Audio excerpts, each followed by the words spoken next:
लो बच्चों, let's read the question. The question is saying which element is essential for blood coagulation. Option A Mn, option B magnesium, C Na यानी sodium and D Ca यानी कि calcium. तो आइए देखते हैं हम इसका की कंसेप्ट. तो अगर हम बात करें इसके की कंसेप्ट की, तो इसका की कंसेप्ट हो जाएगा blood coagulation. Blood coagulation. So अगर हम बात करें ब्लड कोगुलेशन की, तो ये क्या है, होता क्या है कि जब कोई इंजरी होती है तब ब्लड वेसल से ब्लीडिंग होना शुरू हो जाता है. सो तब क्या होता है, ब्लड वेसल से ब्लीडिंग होना स्टार्ट हो जाता है.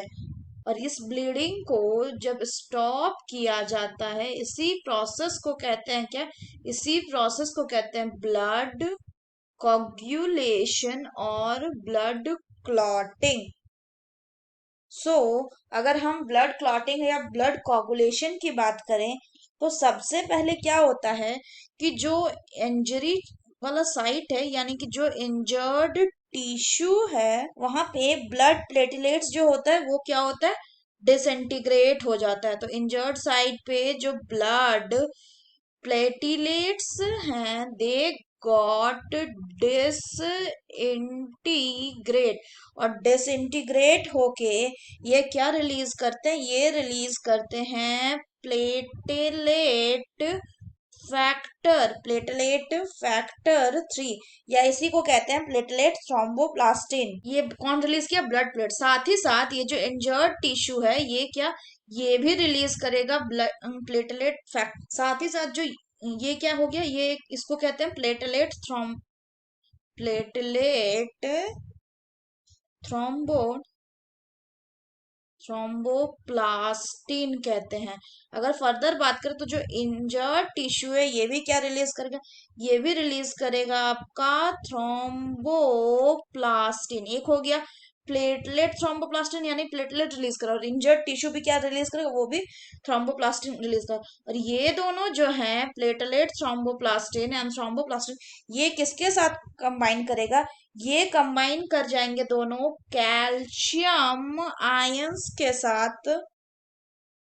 और क्या बना लेगा कैल्शियम आयन के साथ कंबाइन करके, इनके साथ कंबाइन करके ये बना लेंगे प्रोथ्रोम्बिनेज. उसके बाद ये जो प्रोथ्रोम्बिनेज होगा, ये क्या करेगा, ये इनएक्टिवेट कर देगा किसको, it will inactivate the heparin.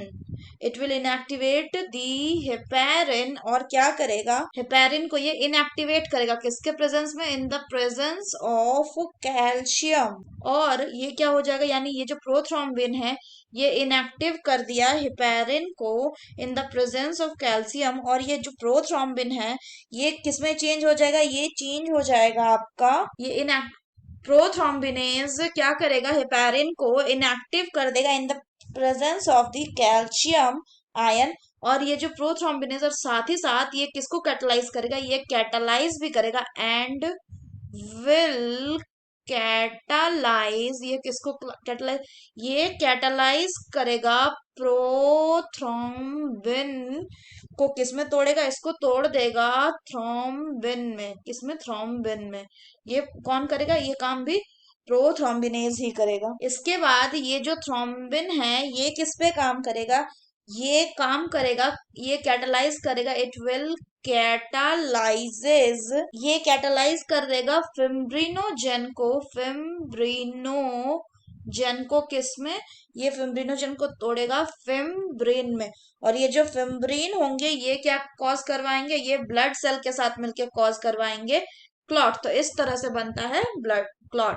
तो अगर हम बात करें कि कौन सा एलिमेंट ब्लड कोगुलेशन में हेल्प करता है, so the correct option will be option D, that is calcium. हमने अभी देखा. So that's all for the question बच्चों. Hope you understood it well. Best of luck.